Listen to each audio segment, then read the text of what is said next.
금융당국의 규제에도 가계대출 증가세 가팔라지면서 고승범 금융위원장 후보자가 부채 안정을 위해서는 모든 조치를 강력하고 빠르게 추진하겠다 이렇게 밝혔습니다. 특히 DSR 규제 추진 일정이 적정한지 살피겠다고 밝혀서 관심이 쏠리고 있습니다. 현재 가계대출 상황 또 구체적인 계획 어떤지 살펴보겠습니다. 그리고 경찰이 최근에 대규모 환불 사태 등 논란을 빚고 있는 머지포인트의 운영사 머지플러스를 상대로 내사에 착수를 했습니다. 소비자들은 충전해놨던 적립금을 돌려받을 수 있을지 가장 불안해하고 있습니다.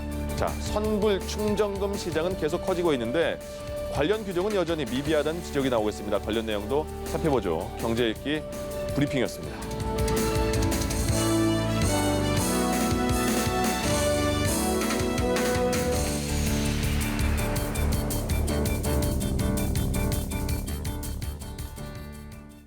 네, 김대호의 경제 읽기 시작합니다. 김대호 경제학 박사와 함께하겠습니다. 어서 오십시오. 네, 반갑습니다. 네네. 고승범 금융위원장 후보자입니다. 가계부채 관리 최우선 과제로 삼겠다 이렇게 경고를 했는데 경고를 했다면 위험한 상황이라는 거잖아요. 예, 고승범 이 위원장 후보자는 아직 정식으로 발령을 받지 않았어요. 네. 국회 청문회도 시작이 안 됐고 또 대통령의 이 재가도 나지 않았는데 이제 그만큼 이 우리 가계부채 관리가 시급하다, 급박하다 이런 것을 보이는 어떤 상징적인 사건이라고 볼 수 있겠습니다. 고승범 위원장 내정자 또는 후보자가 금융위원회의 국과장들과의 회의하는 자리에서 가계부채 관리 대책을 강력하게 추진하겠다. 그리고 가용한 모든 수단을 활용하겠다. 이렇게 이제 취임 예비 일성을 한 거예요.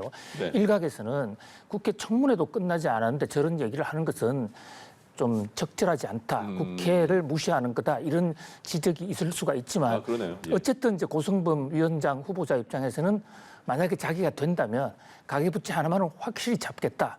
이렇게 강력한 의지를 천명했다. 이렇게 볼 수가 있겠습니다. 예, 일단 상황은 그렇게 진단을 했는데 그렇다면 어떤 대책을 내놓을 수 있을까요? 그렇습니다. 그동안에 가계부채를 줄이고자 하는 대책은 우리 경제에 약 20년 된 오랜 수건이거든요. 네. 여러 경제 전문가들 또 경제 관료들, 기획재정부 장관, 금융위원장, 금융감독원장 줄이자라고 했지만 사실상 좀 성공을 하지 못했습니다. 지금 증가액도 그래프에서 보시는 것처럼 가계대출 증가액이 상당히 가파르죠. 현재 지금 은성수 금융위원장은 현재 우리의 가계대출 증가율 속도를 전년 동기 대비 6%에서 막자 이렇게 이제 국가 목표로 정부 목표로 지금 제시해 놓고 있어요. 그런데 이것도 한때 좀 목표가 달성되는 듯하더만 최근에 와서 다시 8%로 2%포인트, 그러니까 퍼센트로 따지면 약 30% 이상 정부 목표보다 돈이 더 풀리고 있는 것이거든요. 그러니까 이 정부 입장에서도 가계부채를 증가 속도를 잡고 싶지만 잡기가 어려운 몇 가지 좀 요인들이 있어요. 우선 지금 이제 이 코로나19 때문에 경제가 많이 어려운데 여기서 가계부채를 확 강력하게 조으면 그러면 자영업자들의 고통이 더 어려워질 수도 있고요. 또 실직자, 실업자들, 신용대출 뭐 1, 2천이나 수백만 원으로 살아가겠다는 사람들 그것마저도 뺏으면 또 충격이 있을 수 있죠. 그 밖에 또 전세값이 올라가니까 전세 그 대출 이렇게 늘어나는 구조적인 문제가 있는데 현재 지금 고승범 위원장 같은 경우에는 DSR의 카드를 뽑겠다 이러고 있어요. DSR인 게 총부채 원리금 상환 비율이라는 경제학 교과서에 나오는 좀 전문적인 용어인데요. 이 DSR이라는 것은 각 개인이 갖고 있는 모든 이 대출금의 이자 상환액이 자기가 벌어들이는 소득의 40%를 넘지 않도록 하겠다. 그 이상은 절대 빌려주지 않겠다. 이걸 정부가 지금 2023년부터 본격적으로 DSR 시행을 해놓고 있는데 고승범 위원장은 이거 더 당길 수도 있는 것이 아닌가 이렇게 주장을 하고 있습니다. 그러면 이제 돈을 많이 빌리는 이유 중에 하나가 가장 큰 부분이 집을 구할 때 대출 많이 하잖아요. 그렇습니다. 그러면 이렇게 대출 규제를 하면 부동산 시장에도 어떤 영향이 있을까요? 영향은 충분히 있을 수가 있죠. 네. 이 부동산의 수요 공급에서 수요를 좌우하는 것이 결국은 실탄인데 예. 은행에서 또는 제2금융권 기관에서 돈을 빌려주지 않으면 그만큼 이 부동산의 상승 속도가 좀 누그러질 수도 있습니다. 그러나 이제 문제는 공공주택 같은 경우에는 서민들 아주 싼 가격으로 임대주택을 해주는데 그쪽 대출마저 구분 없이 막아버린다면 예. 또 오히려 부동산 난을 더 심각하게 만들 수가 있어요. 자, 여기서 옛날 얘기 하나 해도 될까요? 그럴까요? 한번 들어볼까요? 다 같이? 경제학 네. 교과서에 나오는 네. 어떤 규제를 하거나 정부가 강력하게 어떤 대책을 할 때 조심해야 되는 교훈으로 참새 잡기 교훈이 있습니다. 아, 좋아요. 참새 잡기. 예. 제목 좋습니다. 이제 중국이 1949년에 중국 공산당이 건국을 했어요. 그래서 마오쩌둥이 이제 국가 경제 정책, 우리 경제를 좀 잘 살려보자 대약진 운동이라는 걸 펼쳤습니다. 그때 핵심 중에 하나가 참새를 잡자. 왜냐하면 시골에 가보니까 약진 운동을 하기 위해서는 쌀 생산량을 늘려야 되는데 네. 이 참새가 다 잡아먹고 있는 거예요. 그래서 참새 1인당 하루에 몇 마리씩 잡기 운동을 벌였습니다. 예. 이 실제로 있었던 얘기예요. 예. 그래서 참새를 다 잡아버렸어요. 예. 그런데 쌀 생산량은 오히려 급격하게 떨어졌습니다. 그 왜 그래요? 참새는 다른 놈이 먹었구나. 해충의 천적인데, 예. 그죠? 참새가 없어서 해충이 창궐해서 그거 해충이 예. 다 먹은 거예요. 예. 자, 이건 이제 경제학의 강력한 규제의 부작용을 얘기하는 건데 네. 가계부채도 마찬가지입니다. 줄여야 되고 엄격하게 관리해야 되는데 자칫 잘못 줄이면 예. 마치 참새가 그 선기능, 참새의 선기능까지 죽듯이 가계대출의 선기능도 막을 수가 있다고요. 그래서 금융은 흐름이고 금융의 융자가 잘 흐른다, 통합한다 이럽니다. 많은 곳이 적은 곳으로 흐르면서 유무상통하면서 경제를 살려야 되거든요. 그래서 결국은 우리가 빈대를 잡을 때 초가 삼간을 태우지 않고 빈대를 잘 잡는 네. 그런 어떤 강력하면서도 효과적이고 예. 부작용이 적은 그런 정책이 나와야 될 것으로 봅니다. 참새 잡기였습니까? 이게 지금 말씀하신. 참새 잡기의 교훈. 아, 참새 잡기의 교훈. 알겠습니다. 우리나라 금통위와 같은 것이 미국의 연방 공개시장위원회 FOMC잖아요. 그렇습니다. 거기서 금리를 결정하는 것 같은데 거기서 매달 그러니까 1년에 몇 번 하는데 회의록을 다음 달에 공개하나 봐요. 회의록 내용이 나왔다는데 우리가 그 미국에 있는 이 FOMC 회의록까지 왜 관심을 가져야 됩니까? 봐야 됩니다. 그거 안 예. 보고서는 경제 상황을 진단할 수도 없고요. 예. 특히 투자를 하고 있는 사람들은 밤새워서라도 봐야 돼요. 네. 자, 연준이 FOMC 연방 그 공개시장위원회 우리나라의 금통위 같은 곳이죠. 네. 여기서 1년에 약 8차례에서 10번 정도의 회의를 해서 금리를 올리거나 내리는 그런 결정을 합니다. 예. 그런데 그 회의에서 무슨 일이 있었던가는 사실은 그 세세한 것까지는 당장에는 발표를 안 해요. 예. 순간 바로 발표하면 시장에 그 왜곡을 시킬 수가 있기 때문에요. 그래서 일정 시차를 두고 예를 들어서 한 달쯤 있다가 한 달 전에 무슨 일이 있었던가 하는 그 회의록을 뒤늦게 공개함으로써 예. 시장 사람들한테 또는 경제 주체들, 기업, 가게 이런 때 자, 연준이 무슨 논의를 속으로 무슨 생각을 하고 있다는 걸 알고 미리 대처하라 이런 얘기도 그 의사록이 나왔어요.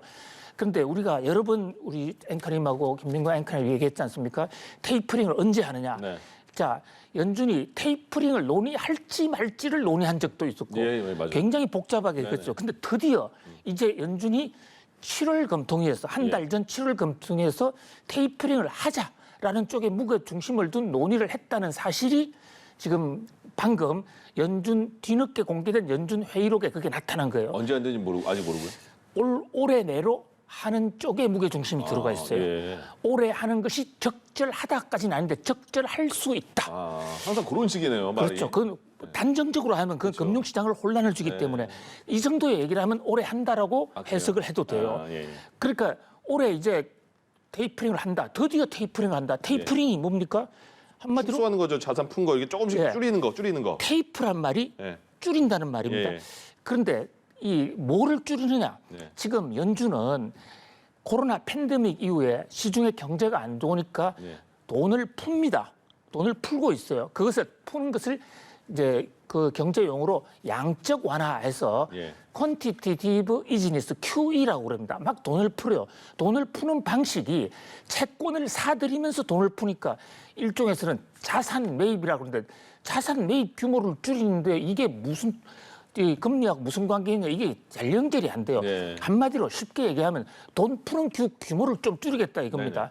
갑자기 많이 풀다가 적게 푸니까 금융시장에 충격이 올 수 있는 거 아니냐. 이래서 뉴욕 증시가 1%뭐 상당히 비교적 큰 폭으로 떨어졌고 저것은 우리 경제에도 직접적으로 영향을 미칠 것으로 보입니다. 알겠습니다. 경제일께서 이 부분은 계속해서 따라가 보도록 하겠습니다. 자, 그리고 다시 또 이 얘기 해야겠네요. 머니 포인트에 대한 그 피해를 본 사람들 주위에 굉장히 많지 않습니까? 근데 경찰이 내사에 착수했다고 해요. 가장 문제되는 부분이 뭔 거예요? 예, 경찰의 수사 착수가 상당히 늦습니다. 네. 경찰은 그 남의 불 건너편에 불 보고 있듯이 하다가 금융감독원에서 네. 고발을 했어요. 좀 조사를 해달라. 예. 그러니까 이제 뒤늦게 조사를 들어갔는데 검찰의 조사 포인트는 첫 번째, 자 전자금융법에 의한 전자금융 사업자로 등록을 안 하고 사업을 하면 이것은 징역 2년 이하의 벌금을 물게 돼 있도록 전자금융법에 명시가 되어 있거든요. 예. 그러면 진짜로 그게 하지 않았느냐? 이제 이것을 조사하는 거예요. 그런데 이렇게 금융감독원이 고발을 하게 된 것은 금융감독원이 머지 플러스의 네. 권남희 CEO에게 너희들 그 회계장부 좀 가져와 봐. 네. 대차대조표하고 손익계산서 가져와 봐. 이러니까 자료 제출 거부를 했어요. 네. 그러니까 이제 경찰에 고발을 했고 그래서 뒤늦게 자료 제출을 했는데 이런 스토리로 봐서 현재 혹시 머지 플러스의 잔고가 고객이 넣어놓은 1,000억 원 그게 다 남아 있지 않을 수도 있다. 네. 그러면 돈을 다 못 찾을 수도 있는 것이거든요. 예, 예. 그래서 피해자들은 상당히 궁금증, 불안증이 가중되고 있는 이런 상황입니다. 머지 플러스가 머지 포인트 운영사인데요. 그러면 고객들은 가장 궁금한 게 뭐 법적 근거는 알아서 처리하시고 우리가 낸 돈, 포인트 쌓은 돈 돌려받을 수 있습니까? 이거잖아요. 그렇습니다. 예. 어떻게 해요? 현재 지금 머지 포인트의 내부 약관에 의하면 고객들의 단순 변심으로 내 마음이 편하면 예. 언제든지 90%까지는 현찰 환불을 해주도록 되어 있거든요. 네. 그런데 한꺼번에 몰려드니까 현찰이 없는 거지 않습니까? 예. 아무리 돈 많은 사람도 빚쟁이들이 갑자기 와서 다 내놔 그러면 자기가 어딘가 받아와야 될 돈도 있는데 그걸 못 받기 때문에 부도가 날 수가 있거든요. 아, 이게 90%만 준다는 게 네 마음 바뀌었으니까 우리가 100% 아니고 90%만 줄게 이거군요. 그렇습니다. 예. 이 그것도 저는 상황인데도. 100% 줘야 된다고 보는데요. 예. 그래서 그 이제 90%를 그것도 이제 못 주고 있는 거예요. 네. 그래서 영등포에 있는 본사 사무실에 지금 난리가 났지 않습니까? 예, 예. 그래서 일단 경찰까지 동원해서 일단 현장 소동은 끝나고 예. 인터넷을 통해서 지금 환불 신청을 받습니다. 예. 6번에 걸쳐서 신청을 받았는데요. 네.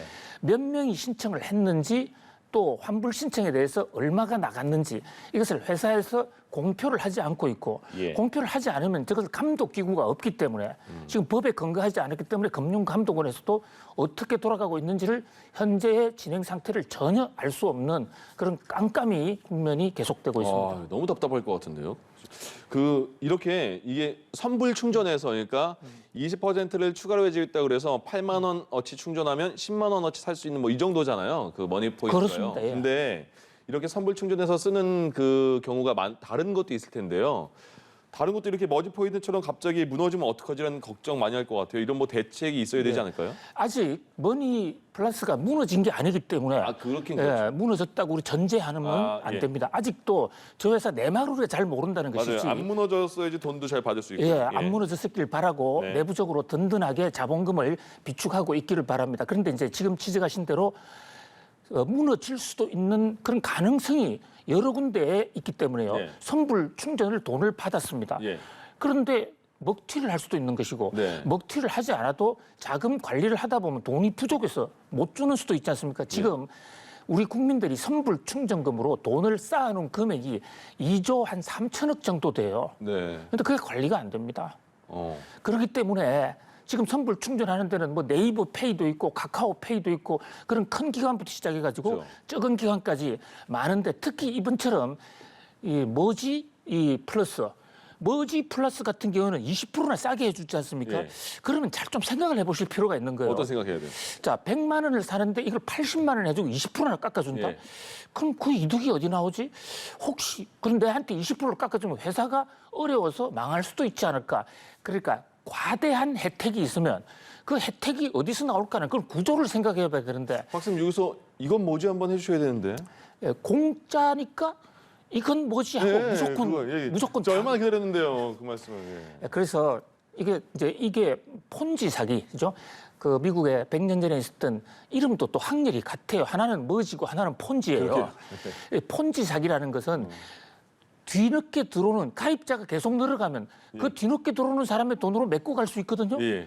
혹시 이런 사기가 아닐까 하고 지금 걱정을 하고 있는데 금융감독원의 재무 장부를 회계 장부를 통한 그 실사 결과가 나와 봐야 정확한 전모를 알 수 있을 것으로 보입니다. 알겠습니다. 김대호의 경제 읽기 김대호 경제학 박사와 함께했습니다.